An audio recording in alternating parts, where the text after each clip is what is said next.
Finally, we're at our last section of this chapter, arthropod-borne diseases. Arthropods, remember, are essentially insects and include things like insects, spiders, and crustaceans. Numerous species of arthropods play a major role in the transmission of infectious diseases. We're going to talk about some of these in this section, the first of which is the plague. The plague, also known as Black Death, is another disease well known throughout the annals of history. It's caused by the microbe known as Yersinia pestis, and it was one of the most virulent bacteria that we know. All it takes is a single bacterium to establish an infection. There are different versions of the plague. The first that we'll talk about is bubonic plague. And this was what was thought to have started the transmission of disease in medieval Europe with the Black Death in the 1300s.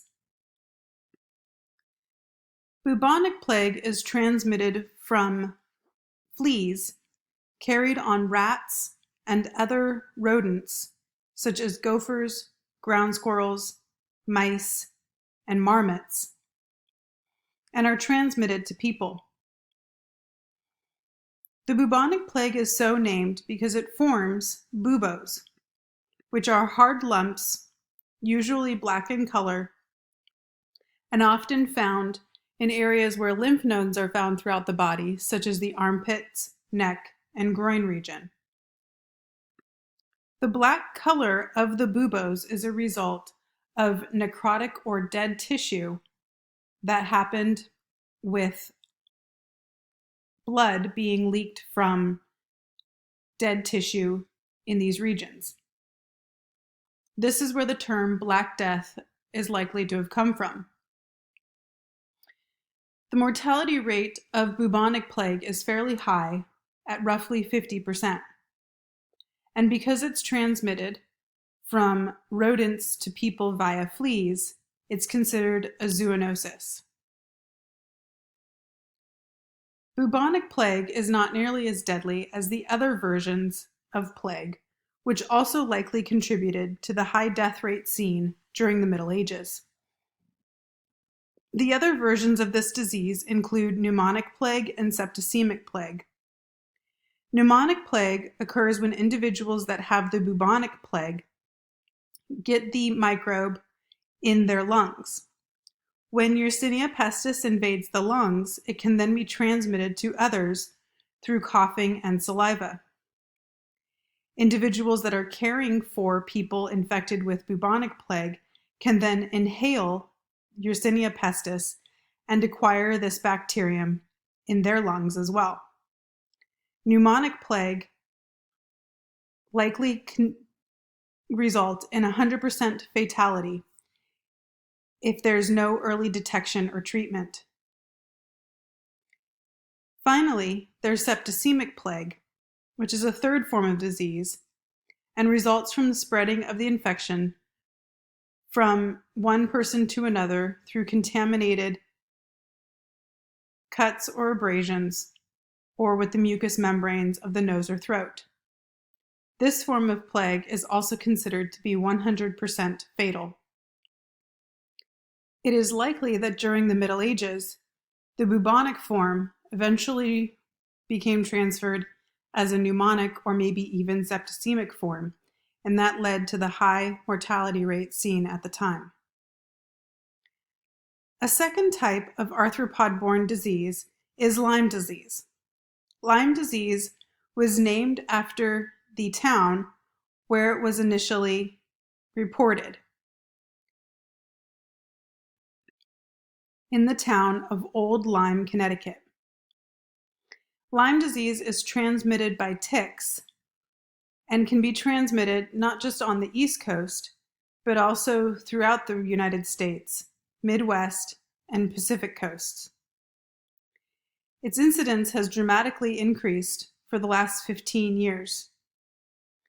Lyme disease is transmitted by ticks carrying the bacterium Borrelia burgdorferi. This is the Lyme disease version that we have here in the United States, though other species are known to transmit Lyme disease in other countries around the world. Not all ticks carry Lyme disease, and in fact, the most common ticks that carry Lyme disease are the deer ticks. Deer ticks, obviously, primarily use deer as their hosts, but can also suck the blood of rodents and other mammals out in nature. The cycle for Lyme disease requires 2 years to complete through its transmission from deer to rodent, through the ticks, and eventually to humans. The version of tick that most commonly is associated with transmission to humans is when the tick is in the nymph stage. The nymph stage is sort of the juvenile stage of deer ticks and is about the size of a poppy seed, and is thus frequently too small to be noticed and removed. These nymph ticks like to find areas of the body where there are crevices, such as the backs of knees, groin regions, in between toes, and behind ears, where again, they are very hard to detect. Early stages of Lyme disease include flu-like symptoms such as fever, headache, and muscle and joint pain.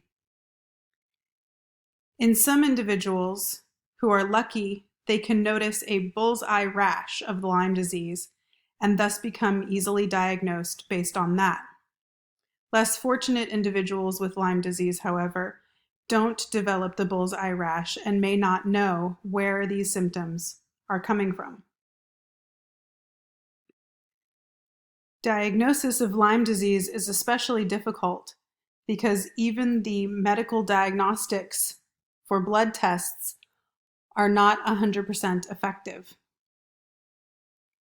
Those diagnosed with late and chronic Lyme disease often experience arthritis-like symptoms and neurological difficulties, which can severely impact their lives. Thankfully, because Lyme disease is caused by a bacterium, it can be treated with antibiotics. However, because there is no vaccine against Lyme disease, the best way to prevent it is to use insect repellent on clothes and skin. Permethrin is a great repellent of insects on clothes, and DEET is a strong insecticide repellent on skin.